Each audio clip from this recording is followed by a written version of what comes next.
యేసుక్రీస్తు పరిశుద్ధమైన సర్వశక్తి కలిగిన నామములో ఎవ్రీడే విత్ జీసస్ అనే కార్యక్రమం చూస్తున్న క్రైస్తవ కుటుంబాలందరికీ మా హృదయపూర్వక ధన్యవాదాలు. మరొకసారి ఈ ఉదయకాల సమయంలో దేవుని యొక్క వాగ్దానాన్ని ఎత్తుపట్టుకుందాం. ఆయన వాక్యమే కదా మనల్ని నడిపించేది. అందుకే దావీదు అంటాడు, నీ వాక్యమే నన్ను బ్రతికించును, బాధలలో నెమ్మదిని దయచేయను. ఈరోజు ఏ పరిస్థితిలో ఉన్నా ఈ వాక్యం నేను ఆదరిస్తుంది. ఈ వాగ్దానం నేను మరొకసారి బలపరచడానికి ఈ ఉదయకాల సమయంలో దేవుడు నీతో మాట్లాడుతున్నాడు. బైబిల్ గ్రంథం ఉన్నట్లయితే హబక్కూకు 3:18 ధ్యానం చేసుకోవడానికి ఇష్టపడదాం. నేను యెహోవా యందు ఆనందించెదను, నా రక్షణకర్త అయిన నా దేవుని యందు నేను సంతోషించెదను. ప్రభువు యెహోవాయే నాకు బలము, ఆయన నా కాళ్ళను లేడి కాలు వల్ల చేయను, ఉన్నత స్థలముల మీద ఆయన నన్ను నడువ చేయను. ఈ వాగ్దానాన్ని ఎత్తుపట్టుకుందాం. ఈ ఉదయకాల సమయంలో ఆయన నా కాళ్ళను లేడి కాళ్ళ చేస్తాడట, నన్ను ఉన్నత స్థలముల మీద నిల్చోబెడతాడు. ఆయనలోనే నేను ఆనందించేదను, ఆయనలోనే నేను సంతోషించేదను. ఈరోజు హబక్కూకు చెప్తున్న మాటలు ఒకసారి జ్ఞాపకం చేసుకుందామా? నువ్వు ఆయనలో సంతోషిస్తావు, ఆయనలో ఆనందిస్తావు, నీ కాళ్ళను లేడి కాళ్ళ వల్లే చేస్తానని దేవుని వాక్యం చెప్తుంది. ఈరోజు భయపడకు, అయ్యో నేను ఎక్కడికి వెళ్ళలేకపోతున్నానే, అయ్యో నేను ముందుకు వెళ్ళలేకపోతున్నాను, పరిచర్యలో కాదు, నా కుటుంబంలో కాదు. చాలా మంది స్త్రీలకి ఇది ఒక బాధ, వేదన ఉంటుంది. నేను ఇంట్లోనే ఉండిపోతున్నానే, నాకే పర్వాలేదు. నీ కుటుంబాన్ని నువ్వు కట్టడానికి జ్ఞానం కలిగిన స్త్రీయే కుటుంబాన్ని కట్టుకుంటుంది. ఈరోజు ఉద్యోగాలకు వెళ్తున్న చాలా మంది స్త్రీలు కుటుంబాలను పాడు చేసుకోవట్లేదా? ధనము ధనము ధనము ధనము అనుకుంటూ వెళ్తున్నారు, పరుగులెత్తుతున్నారు. కుటుంబ వ్యవస్థని, భర్తని, పిల్లల్ని రోడ్డుకు వదిలేట్లేదా?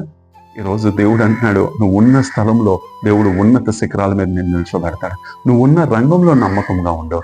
దేవుడు నీతోటే మాట్లాడుతున్నాడు. అందుకే ఆ చివరి మాట, ఉన్నత స్థలముల మీద ఆయన నిన్ను అడువ చేయను, ఆయన నీ కాళ్ళను లేడి కాలు వల్లే చేస్తాడట. ఈరోజు నువ్వు ఉన్న స్థలాల్లో ప్రభు సన్నిధిలో మోకరించి, అయ్యా నన్ను, నా పిల్లల్ని, నా భర్తని, నా కుటుంబాన్ని లేదా నా భార్యని కట్టు అని అడగగలిగితే ఈరోజు దేవుడు ఉన్నత శిఖరాల మీద ఉంచుతాడు. ఉద్యోగము, ధనము, వ్యాపారము, ఆస్తులు, అంతస్తులు, లోకము ఏది శాశ్వతం కాదు ప్రియులారా. ఏదైనా శాశ్వతము అని నువ్వు తలచినట్లయితే అది కొన్ని రోజులకి నిష్ప్రయోజనం అని గుర్తెరుగుతావు. ఏది శాశ్వతం తెలుసా? ఆయన కొరకు బ్రతకడం శాశ్వతం.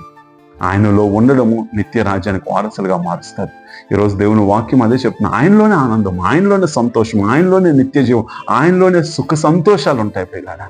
అందుకని అంటాడు కదా, సంతోషంగా ఉండడం వేరు, సౌకర్యంగా ఉండడం వేరు, సంపాదన వేరు.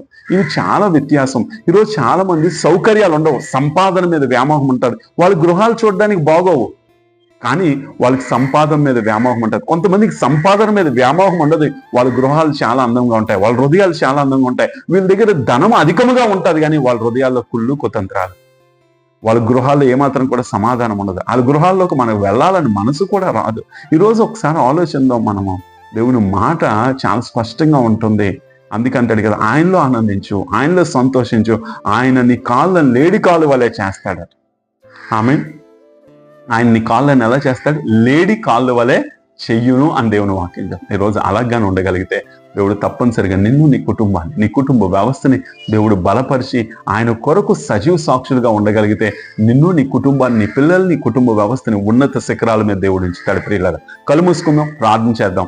మా తండ్రి, మా ప్రభువా నీకు వందనాలు. ఈ కార్యక్రమం చూస్తున్న కుటుంబాలను దీవించమని అడుగుతున్నాం. ప్రభా, నీ వాగ్దానము నీలో ఆనందించి, నీలో సంతోషించి వారిని ఉన్నత శిఖరాల మీద నిల్చోబెడతా. వాళ్ళ కాళ్ళను లేడి కాళ్ళు వాళ్ళే చేస్తాను.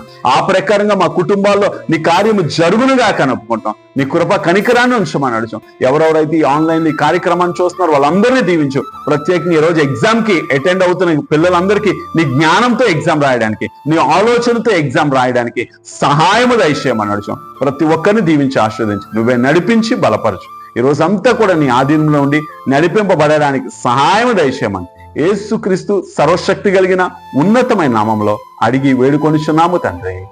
ఆమేన్. God bless you. దేవుడు మనల్ని, మన కుటుంబాలను దీవించును గాక. ఆమేన్.